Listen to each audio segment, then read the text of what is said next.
আগামী 100 বছর 1000 বছর পরেও এই মাটি যদি টিকে তো মনে রাখো এই মাটি শহীদ শরীফ উসমান হাদি রাহমাতুল্লাহ আলাইহি আমার দেশের এই মাতৃভূমির এই ইমানদার যুবকের নাম আগামী 1000 বছর পরেও শ্রদ্ধার সাথে কলিজায় কলিজায় স্মরণ হবে।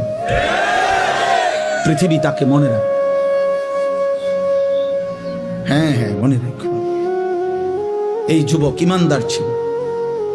33 বছর বয়সী এক যুবক যে সুনির্দিষ্ট কোন রাজনৈতিক দলের সদস্য ছিল না, যে একাই মেহনত করে গেছে আধিপত্যবাদের বিরুদ্ধে, আগ্রাসনের বিরুদ্ধে, মাতৃভূমির প্রতি ইঞ্চি জমিন হেফাজত করতে চেয়েছে।